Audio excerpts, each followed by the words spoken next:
Indianapolis. At times during the past year, the Patriots were called soft up front because they couldn't stop the run. The point was driven home when running back Dion Lewis called out his former team after the Titans' blowout win in November, with Lewis saying, "If you're physical with them and let them have it, they will fold." The notion is funny now,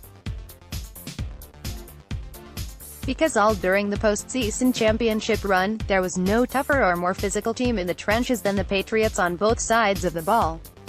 In each playoff game, including the Super Bowl win over the Rams, the Pats won the trench war. That meant that offensively they went old school and ran the football. That also allowed Tom Brady to stick with his bread and butter, which is the short passing game. On the flip side, once the defensive line established its dominance up front, the Pats played to their strength, the secondary. Now, in order to get back to the Super Bowl and challenge for championship number 7 in 2019, the Patriots have to remain tough and physical up front. To do so, they'll have to seriously address the line that's losing the most players.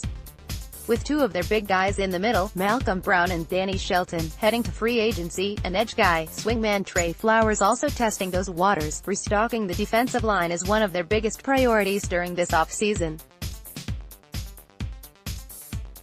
While they could reload in free agency, given cap concerns, the draft is the cheaper way to go.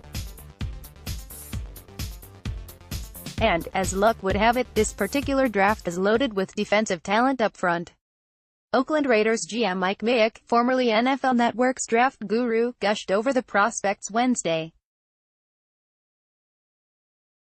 "What I would say about the defensive line in general is that, in the last 10 years I'd say it as the best defensive line group we've seen, both edge rushers and inside guys," Mayock said. "I think when you start talking about the first round of the draft, I think it's going to be dominated by defensive linemen, if the Patriots don't jump in at no.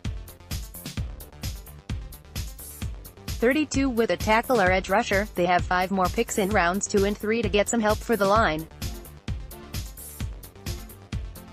Obviously, if the Patriots don't re-sign Flowers, they'll need an edge rusher. But with both Brown and Shelton likely gone, the middle of the line is the first priority. Who are the interior guys on the Patriots' radar? Clemson has a pair of D-linemen who would fit well. Either Dexter Lawrence or Christian Wilkins would look good in the middle of the Patriots' line. With Lawrence, you have a 6'4", 350-pound mountain to take up space.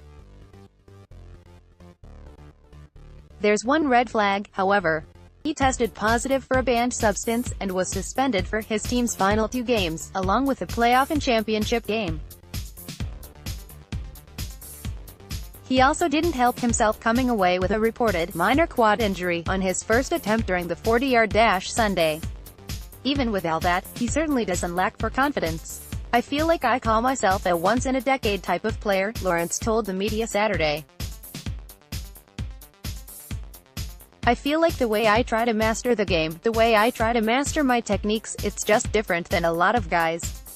I work on my weaknesses every day just to improve on areas in my game that I know that can make me great. A lot of players are good, but I want to be great." Wilkins, meanwhile, has the versatility to play inside or outside. He's well-spoken. He practiced his sales pitch on the media.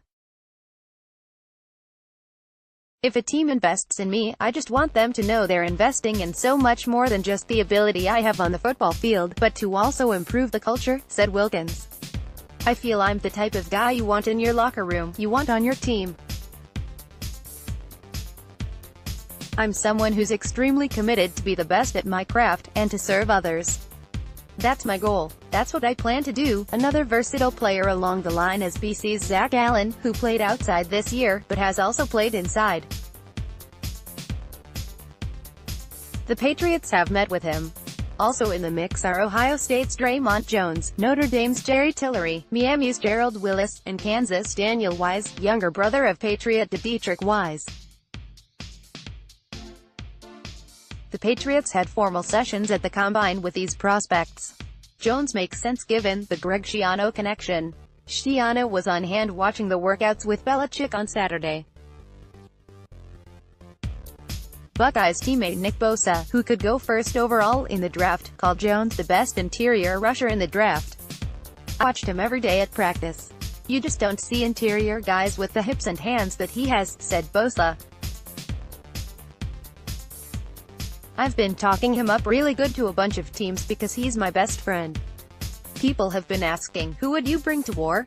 Who would you bring if you've got to pick one person from Ohio State, and that's easily him. Who the Patriots have to bring are tough, physical reinforcements for the trench wars they're going to need to win in 2019.